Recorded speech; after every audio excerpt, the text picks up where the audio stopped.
India's journey towards naval supremacy began in the 2020s.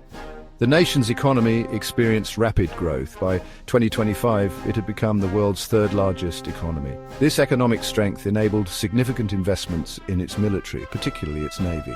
India understood the importance of a powerful navy to protect its interests in the Indian Ocean region. The government embarked on a path to modernize its fleet and expand its naval capabilities. India's focus on its navy was not driven by aggression. Instead, it was a response to the country's strategic realities. As a nation heavily reliant on maritime trade, a strong navy was essential to safeguard its economic lifelines. The Indian Ocean was becoming increasingly important geopolitically. India recognized the need to protect its sovereignty and secure its maritime borders. This realization fueled its naval ambitions. India's naval ambitions were not limited to self-defense. The country sought to play a larger role in the Indian Ocean region and beyond. It aimed to become a net security provider, ensuring stability and peace in the region. This ambition was driven by a sense of responsibility and a desire to shape the regional order. India was determined to become a leading maritime power, capable of projecting its influence across the Indian Ocean and beyond. The period from 2025 to 2035 marked a decade of significant transformation for the Indian Navy. India invested heavily in expanding its fleet.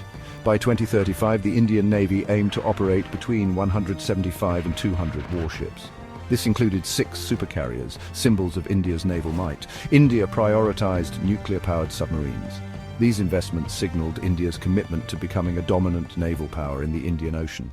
During the same period that India was expanding its naval capabilities, the United States, the traditional dominant power in the Indian Ocean, began to reduce its presence in the region. Economic constraints and a growing focus on domestic challenges led to a gradual withdrawal of U.S. naval assets from the Indian Ocean. This shift in strategic priorities created a power vacuum that India was well positioned to fill. The decline in the U.S. presence in the Indian Ocean was not solely due to economic and domestic factors. The technological gap between the U.S. and Indian naval forces had narrowed significantly.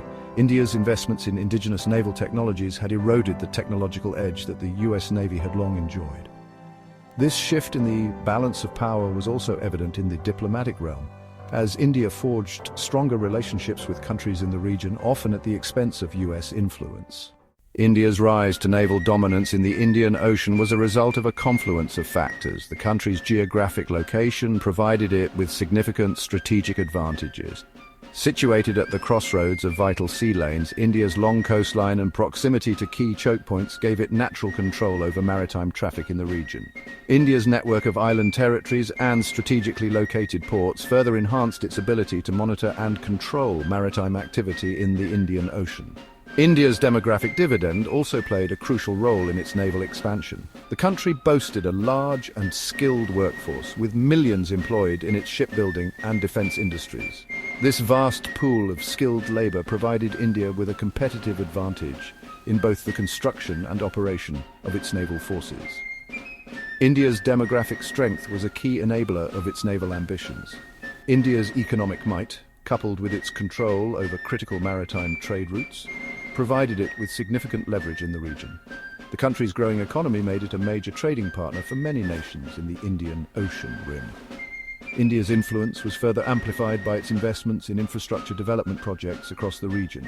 These economic and diplomatic initiatives cemented India's position as a leading power in the Indian Ocean.